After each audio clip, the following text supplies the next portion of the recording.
নমস্কার বন্ধুরা, শ্রুতির তরফ থেকে সুজাতা আজকে আপনাদের সামনে পরিবেশন করছে আশাপূর্ণা দেবী রচিত ছোট গল্প চালা ঘর। সকালে চায়ের কাপে শেষ চুমুক দিচ্ছে ঠিক এমন সময় টেলিফোনটা বেজে উঠল। শেষ চুমুক শেষ না করেই টেলিফোনের কাছে ছুটে চলে এলো মালবিকা। যাক, মৌজের শেষ চুমুক। টেলিফোন যন্ত্রটি বড় কড়া মনিব, এক ডাকে সাড়া না পেলে হয়তো কট করে কেটে দেবে যোগাযোগ। তখন তুমি হাঁপিয়ে মরো, কে ডেকেছিল, কে ফোন করেছিল, এইসব ভেবে ভেবে মোড়াটা টেনে নিয়ে বসে হ্যালো কে বলেই আহ্লাদে উতলে উঠল মালবিকা। প্রায় ঠুকরে উঠেই বলল, কি কাজরি! উফ, কতদিন যে তোকে ফোন করার চেষ্টা করেছি। বাবা, জ্বালাতনের ভয় রিসিভারটা নামিয়ে রাখিস নাকি বলতো? ও, ফোন খারাপ ছিল? তা অবশ্যই অবিশ্বাস্য নয়। কতদিন খারাপ? হ্যাঁ, কি বললি? অনন্তকাল? বাবা, সেটাও অবিশ্বাসের নয়। কিন্তু এখন হঠাৎ এই সকালবেলায় পেয়ে গেলে বুঝি? কি কি বলছিস? আহা, সকালবেলা একটা নিরীহ বেচারিকে নিয়ে গুজব ফাটলি কেন বাবা? কি বলছিস? গুজব নয়, পাক্কা খবর, 100% সত্যি। চৈতালিদের ডিভোর্স হয়ে গেল? মানে আমাদের চৈতালির? মানে আরে চৈতালি আর সুদীপ্তর তো? এই কি বলছিস? বিশ্বাস করতে পারছি না যে, দূর, ভাবতেই পারছি না। একটুক্ষণ স্তব্ধতা, যেন দূরভাষণের দু প্রান্তে থাকা দুই বান্ধবী ভয়ঙ্কর এই সংবাদের ধাক্কাটা সামলাতে সময় নিচ্ছে। একটু পরে মালবিকার আবার সুর ধ্বনিত হলো। এখন আর ঘরের দেওয়ালে দেওয়ালে আহত বিস্ময়ের ঝঞ্ঝনা নয়, ভারাক্রান্ত নিঃশ্বাসের ভারে মন্থর মৃদু স্পন্দন। কি হয়েছিল? হ্যাঁ, কি বললি? এই বাজে কথা বলিস না তো কাজরি, আসল কথাটা বল না বাবা। হ্যাঁ, ওইটাই আসল কথা। হ্যাঁ। আবার একটু নিস্তব্ধতা, আবার করুণ মূর্ছনা। তার মানে চৈতালি এই ছেলে ভুলোনো গল্পটাই জাহির করেছে। কিন্তু সুদীপ্ত, সেও এই গল্প অ্যালাউ করেছে? গল্প নয়, সত্যি ঘটনা। ওহ কাজরি, দুনিয়ায় অসম্ভব বলে কিছুই নেই তাহলে। হ্যাঁ বুঝলি, ওদের সেই প্রেমে পড়ার দিনগুলো ভাব। আমার থেকে তুই তো বেশি সাক্ষী থেকেছিস। দেখ, এত দেখে শুনে যেন আমার তো আর বিশ্বাস আসছে না রে। আচ্ছা, কবে হয়েছে ঘটনাটা? সন্তর্পণে প্রশ্ন করছে, যেন একটি প্রিয়জনের মৃত্যুর ঘটনা নিয়েই আলোচনা। এই কদিন? তারপর তোর সঙ্গে দেখা হয়েছে ওদের? তাই নাকি? দেখা হয়নি? এই মাত্র শুনলি? এই কার কাছে শুনলি? মৌসুমীর কাছে? কখন বলল? এই মাত্র শুনেই তুই আমায়? ভাগ্যিস টেলিফোনটা ঠিক হয়ে গেছে। তো কাজেরই আমার তো মনে হচ্ছে একবার দেখা করতে যাওয়া উচিত। হঠাৎ কোনো বন্ধুজন আত্মীয় স্বজনের মৃত্যু সংবাদ শুনলে লোকে যে সুরে বলে ওঠে, মৃতের বাড়িতে গিয়ে একবার দেখা করা উচিত বা কর্তব্য, সেই ধরনের সুর বাজল মালবিকার কণ্ঠে। অতঃপর মালবিকার নীরবতা। রিসিভারটা অনেকক্ষণ কানে চেপে বসে রইল। মাঝে মাঝে শুধু শোনা গেল হুম হুম হুম হুম। ও, আচ্ছা, হুম হুম হুম হুম, হ্যাঁ হ্যাঁ। তারপর আবার কথা বলে উঠল। কার দোষ কার তা যখন জানা যায়নি, তখন দুজনের কাছেই যেতে হয় আলাদা আলাদা ভাবে। ওঠো হো, আলাদাই তো হয়ে গেছে দুজনে। ইস, দেখ কি ভুল। তো চৈতালি ওর বাপের বাড়িতেই চলে গেছে তাহলে? তা সত্যি, আর কোথায় যাবে? ডিভোর্সের এই একটাই ট্র্যাজেডি। ছেলেদের সব ঠিকঠাক বজায় থাকে, মেয়েগুলোই উদ্বাস্তু হয়ে যায়, ঠিক কি না বল? এই এই এই হলো, হ্যালো হ্যালো হ্যালো, এই ফোন হয়েছে, দেখ দেখা। হ্যালো হ্যালো কাজরি, যা, কেটে গেল। কাজরির ফোন নম্বরটাও তো ঠিক মতো জানা নেই। কিছুদিন আগে নাকি ওর এক্সচেঞ্জ আবার বদল হয়ে গেছে। কিছুক্ষণ মুখটা বোঁদা করে বসে থাকলো মালবিকা। এদিকে এসে ডাকলো, যমুনা। যমুনা এসে দাঁড়ালো। ফিটফাট কেতাদস্তুর পোশাক পরা, ভব্যযুক্ত পরিচালিকা। কি বলছেন বৌদি? বলছি আর এক কাপ চা খাওয়াতে পারবে? কি আশ্চর্য, এক কাপ কেন, 10 কাপ চা খান না। যমুনা একটু হাসলো। শুধু কষ্ট করে একটু চিনি বার করে দিতে হবে। আহ, কি মুশকিল, এমন শেষ করে রাখো যে এক কাপের মতোও থাকে না। সত্যি তোমাদের নিয়ে না আর পারা যায় না। যমুনা অবশ্য এ অভিযোগের বিরুদ্ধে কোনো কথা বলল না, ভদ্র এবং বুদ্ধিমতীও। ভাড়ারের আলমারি বা আলমারির ভাড়ার খুলে মালবিকা মেপে মেপে খানিকটা চিনি বার করে দিল। বলল, ওবেলা তোমাদের দাদাবাবু দুর্গাপুর থেকে ফেরার কথা আছে, তখন যেন আবার বলে বসো না কি দিয়ে চা করবো দিদি, চিনি নেই। আচ্ছা, রাত্রের মতন মাছ আছে তো? ফ্রিজ দেখেছ? মাছ নেই। মাংস আছে? মুরগির মাংস রান্না করা? আচ্ছা ঠিক আছে, ঠিক আছে, ওটা আর একটু দেখে নাও, দেখে নাও ওটা। হ্যাঁ, ওতেই হবে। যাও বাবা, চাটা এবার দাও। এইমাত্র একটা দুঃসংবাদ শুনেছে বলেই যে চিনির কৌটোটা বার করে কাজের লোকের ওপর হাতে দিয়ে দেবে, এমন তো আর হয় না। মালবিকার তো আর চৈতালির মতন উপচে পড়া অগাধ অবাধ ভাড়ারের সংসার নয়। চা খেতে খেতে চৈতালির সংসারের কাণ্ড কারখানা দেখে গালে হাত দিয়েছে। আট বাঁধ বলে কিচ্ছু নেই, ভাড়ার, রান্নার, বাজার, রেশন সব কাজের লোকেদের হাতে। চৈতালি জানে না তার সংসারের কোনটা কত খরচ হয়, তবে সমগ্র সংসারের মান্থলি খরচ শুনে ঈর্ষা না হয়ে পারেনি, আবার কাতরতাও। ঠিক যেন বাদরের হাতে কোনটা পড়েছে, অথবা বানরের গলায় মুক্তোর মালা। কখনো সখনো সুদুপদেশও দিতে গিয়েছে মালবিকা। সবই বা লোকজনের হাতে ছেড়ে দিয়ে বসে থাকিস কেন রে চৈতালি? দোহাত্তা মারছে।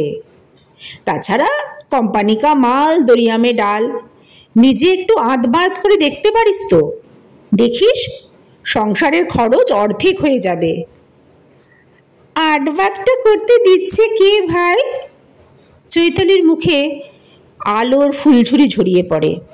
জিজ্ঞেস কর না ওই বেহেরটাকে, এককালে তো তোরই প্রাণের বন্ধু ছিল। ভাগ, বাজে কথা বলবি না।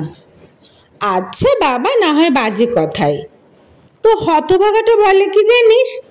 তোমার একটু হলুদ 5 ফোড়নের সাশ্রয় করতে গিয়ে অন্যদিকে আমার কতখানি লোকসান করে ফেলবে তা ভেবে দেখেছ? তুমি ভাড়ার থেকে মেপে মেপে চাল ডাল তেল নুন বার করে দিচ্ছ। এই কুদৃশ্য দেখতে বলো না আমায়। বল, তবে আমি কি করে গোছানো হব? বিয়ের 5-6টা বছর পার করেও যারা এমন তাজা তরুণ থেকেছে এবং আরও কতদিন এই তারুণ্য বজায় রাখতে দুজনের মাঝখানে তৃতীয় কাউকে আসতে দেয়নি, সুখের পানসি ভাসিয়ে কাটিয়ে চলেছে, তাদের হঠাৎ এই বিবাহ বিচ্ছেদের মতন ঘটনা। এ যেন সেই সেকালের ভাষায় বিনা মেঘে বজ্রপাত। দ্বিতীয় প্রস্তুত চা খেয়ে মালবিকা নিজেই টেলিফোনের কাছে মোড়াটা টেনে নিয়ে বসলো। হ্যালো হ্যালো করে মরতে হলো কিছুক্ষণ। নম্বর ডায়াল করলেই যে এক চান্সে পেয়ে যাবে এমন আশা করা যায় না। তবু কি ভাগ্যি কিছুটা নাড়ানাড়ির পর পেয়ে গেল। পাওয়া মাত্র মুখটা আহ্লাদে উদ্ভাসিত হয়ে উঠল, কিন্তু গলার স্বরটা করুণ শোনালো। চিত্রা? হ্যাঁ রে, আমি মালবিকা বলছি। না না, আমার কিছু হয়নি, আমি ঠিকই আছি। সকালবেলায় এমন মন খারাপ করা একটা খবর শুনে আপসেট হয়ে পড়েছি যে কাউকে না বলে পারছি না। তা তোকে ছাড়া আর কাকেই বা বলবো বল? এই জানিস তো আমাদের চৈতালিটা? হ্যাঁ, কি বললি? তুইও শুনেছিস? ও, তা তোকে কে বললো? কাজরি? আমাকেও তো কাজরি। তো তোর কথা তো তেমন কিছু বললো না, শুনে তো মনে হলো যেন আমাকেই প্রথম বলল। যাকে, কিন্তু ভাব কি অদ্ভুত আর কি ভীষণ দুঃখের কথা। তো ডিভোর্সের কারণটা শুনেছিস?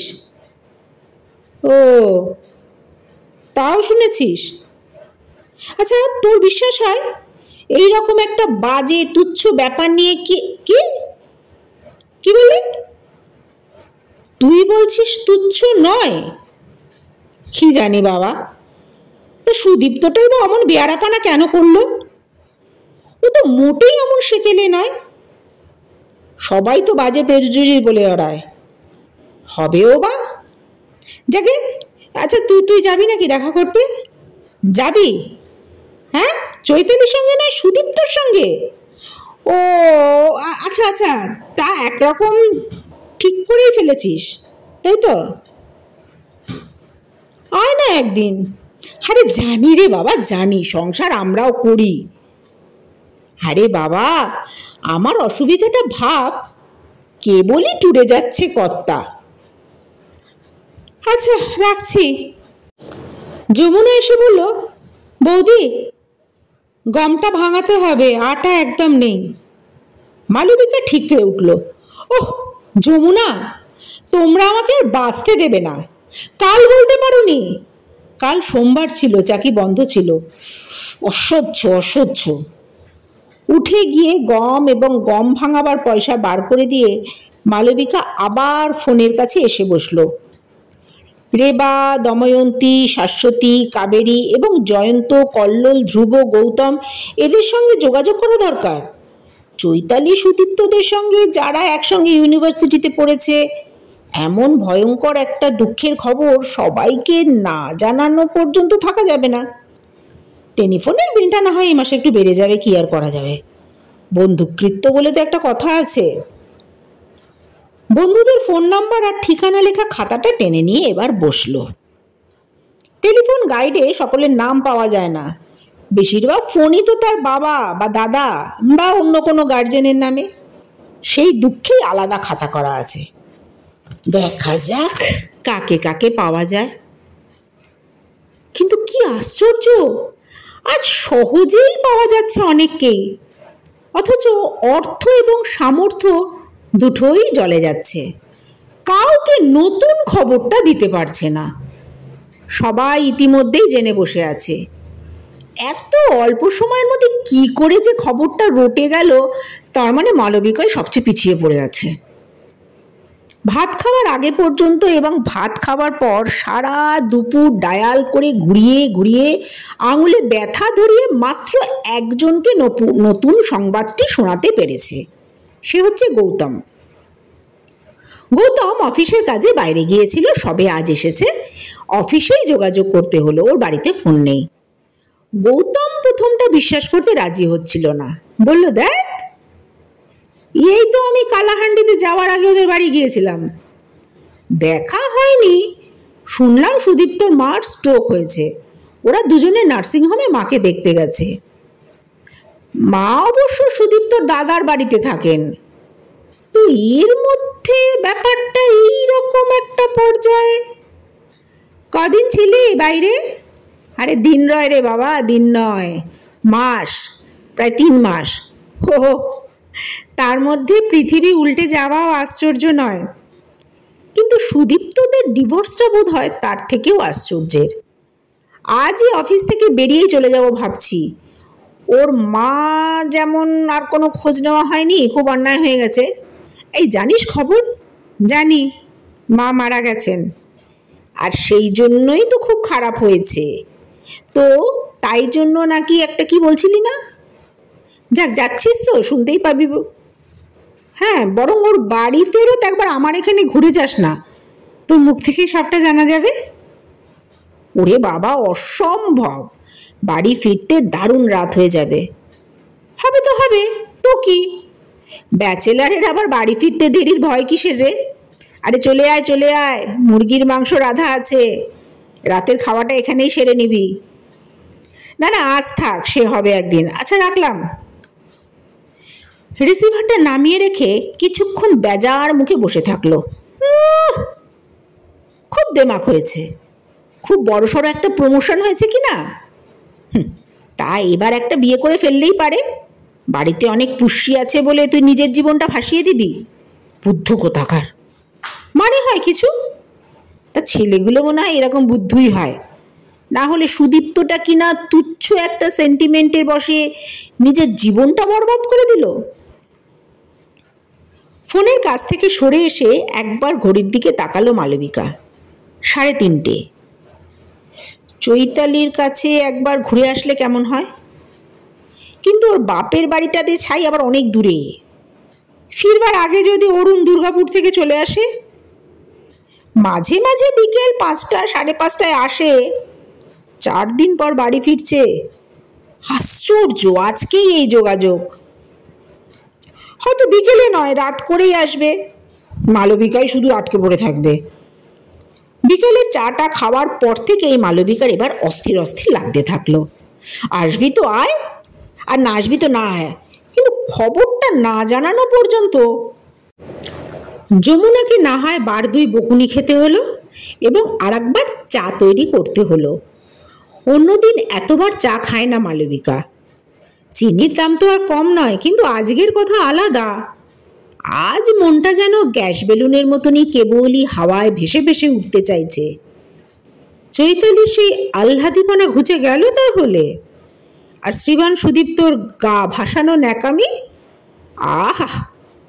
বেচারা চৈতালিকে হয়তো এরপর চাকরি বাকরি করে চালাতে হবে।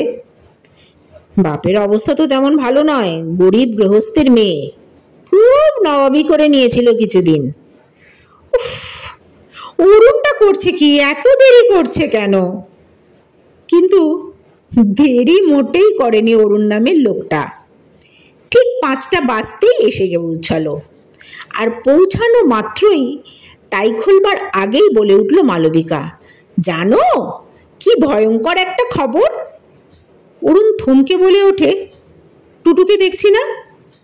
তোমার আহ্লাদে ছেলের কথা বাদ দাও, কাল মা এসেছিলেন, জোর করে তার সঙ্গে চলে গেল। বাপি নেই, তার ভালো লাগছে না, ছুটি থাকায় তো আর কথাই হলো না। মা অবশ্য মালবিকার মা, কাছেই বাড়ি, যখন তখন মেয়ের বাড়ি বেরিয়ে যান। নাতি খুব দিদার ভক্ত। অরুণ নিশ্চিন্ত গলায় হেসে বলে, যাক, যমুনাকে পাঠিয়ে আনিয়ে নাও, প্রাণের বাপি এসেছে বলে কথা। মালবিকা গলা নামিয়ে বলল, এখন থাক, পরে আনছি। এসব কথা সবসময় ওর সামনে না বলাই ভালো। এসব কথা মানে?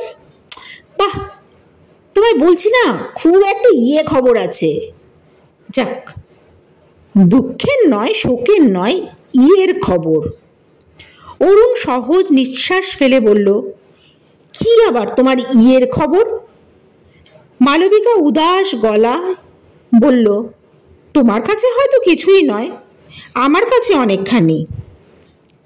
চৈতালিদের ডিভোর্স হয়ে গেল। হ্যাঁ, চৈতালি মানে তোমার বন্ধু চৈতালি? আরে মানে ওই যে সুদীপ্ত আর চৈতালি? ভাগ। মালবিকা বলল, আমিও প্রথমে কাজুরিকে বলেছিলাম ভাগ। কাজুরি? বাহ, কাজুরিকে জানো না? আমার বন্ধু, কালো মতন, আরে রোগা করে, কোকড়ানো চুল, মনে পড়ছে না? আরে তা পড়বে কেন, আমার বন্ধু যে। অথচ তোমার প্রত্যেকটি বন্ধুকে আমি। অভিমান কণ্ঠে রুদ্ধ হয়ে গেল মালবিকার। অরুণ অবশ্য অলজ্জিত। হাহা করে হেসে উঠে বলে, এ ব্যাপারে যদি বিশদ ব্যাখ্যা করতে বসি হে মালবিকা, তাহলে হয়তো আর একখানা ডিভোর্স কেস জমে উঠবে। সে যাক, খবরটা সত্যিই তাহলে? আরে বাবা, ভীষণভাবে সত্যি। আমি কি আর ভেরিফাই না করে ছেড়েছি? সব কটা বন্ধুকে ফোন করে করে নিয়ে জেনেছি, তবে বিশ্বাস করেছি। তাজ্জব। অরুণ ধরাচূড়া ছেড়ে একটা পাজামা গেঞ্জি পরে আরাম করে বসে পড়েছে কথার ফাঁকে ফাঁকেই। এখন পা দুটো টান টান করে টেবিলের তলায় ছড়িয়ে দিয়ে বলে উঠল, তাজ্জব। দেখে মনে হতো পৃথিবীর শ্রেষ্ঠ সুখী দম্পতি। তা হঠাৎ ব্যাপারটা কি ঘটল? ব্যাপার সে শুনলে আরো তাজ্জব হয়ে যাবে। আরে বাবা, সম্পূর্ণ জেদের লড়াই, নইলে এত তুচ্ছ কারণে। আরে শোনো, হয়েছিলটা কি? আরে সুদীপ্তর মা মারা যাওয়ায় চৈতালি শুধু বলেছিল, হবিষ্যি ফবিষ্যি যা খুশি করো বাপু, মাথাটি যেন ন্যাড়া করে বসো না। তা খুব একটা অন্যায় কথা বলেছিল বলো? অরুণ পা দুটো টেনে নিয়ে সোজা হয়ে স্থির গলায় বলল, খুব ন্যায় কথা বলেছিল বলেও তো আমার মনে হচ্ছে না। মালবিকা অনমনীয় গলায় বলে, নয় কেন? আজকাল কজন বাপ মা মরলে মাথা মুড়োয়, দেখতে পাও না? তাছাড়া সুদীপ্ত বাবুটি কবে আবার এই মানামানির ধার ধরেছে? হঠাৎ এমন সনাতনী হয়ে গেলেন। নিজের বাড়িতে সমক্ষ বিশুদ্ধতা বজায় থাকবে না বলে দাদার বাড়ি গিয়ে একবেলা গঙ্গা জলে হবিষ্যি রান্না করে খেয়ে আসতে লেগেছেন। যত সব। আর অন্যবেলা ফল খেয়ে কাটাতে লাগলেন। এগুলো ন্যাকামি নয়? ন্যাকামি? তাছাড়া আবার কি? মালবিকা ঝংকার দিয়ে ওঠে, সবেতেই যেমন বাড়াবাড়ি করা অভ্যাস। চৈতালি নাকি ওর মাথা ন্যাড়ার বিরুদ্ধে তিনটে দিন হাঙ্গার স্ট্রাইক করেছিল, তবু ন্যাড়া হয়ে ছাড়লো। দাদার সঙ্গে গঙ্গার ঘাটে গিয়ে মাথা মুড়লো, দুই ভাই একেবারে গলাগলি হয়ে। আরে জানো তো, এই সেই দাদার বাড়িতেই ফিরে শ্রাদ্ধ করতে বসলো। আরে রাধিকা, আরে ওই যে দাদার বউটা, সে নাকি এসে চৈতালিকে বাড়ি গিয়ে খাওয়াবার জন্য সাধ্য সাধনা করেছিল। তোর দায় পড়েছে। সেই 3 দিনের উপসী শরীর নিয়ে সোজা চলে এসেছে বাপের বাড়িতে। ব্যাস, তারপরই কেস ঠোকাঠুকি। কেউ কারোর কাছে নতি স্বীকার করবে না। ভাবতে পারো, এরকম সামান্য একটা ব্যাপার নিয়ে একটা সংসার ভেঙে গেল। অরুণ আরও সোজা হয়ে বসে বলল, কারণটা তোমার কাছে সামান্য বলেই মনে হয়েছে তাহলে? কেন? তুমি বুঝি বলতে চাও অসামান্য? তা তো বলবেই। পুরুষ যে স্বজাতি প্রীতি প্রবল, যেহেতু সে পুরুষ তাই তার দোষটা দোষ নয়। চৈতালির অত অনুরোধ, তার কোনো মূল্য দিল না, সেটা কিছু না। না, আসলে মূল্য দেবে না বলে মিথ্যে একটা কুসংস্কারকে বড় করে তুলে জেদের লড়াইয়ে জিতে গেল। শেষ পরিণামটি হলো এই। অরুণ একটু হাসল, বলল, সে তো হতেই পারে। খড়ের চালের বাসিন্দা যদি হাতের জ্বলন্ত কাঠিটা ভুল জায়গায় ছুঁড়ে বসে, তাহলে এমন পরিণাম হওয়াই স্বাভাবিক। মালবিকা থমকায়, ভুরু কুঁচকে বলে, এক্ষেত্রে দেশলাই কাঠিটা কে ছুঁড়েছে বলে তোমার মনে হলো? আমার যা মনে হচ্ছে তা তোমার মনে হওয়ার সাথে নাও মিলতে পারে। মালবিকার মুখটা কালো হয়ে ওঠে, কড়া গলায় বলে, ও বুঝেছি। তা তোমার ধারণা ঘরটা তাহলে চালা ঘর ছিল, তাই তো? তাই তো মনে হচ্ছে। ধন্যবাদ। শেষ হলো আশাপূর্ণা দেবী রচিত ছোট গল্প চালাঘর। কেমন লাগলো অবশ্যই জানাতে ভুলবেন না।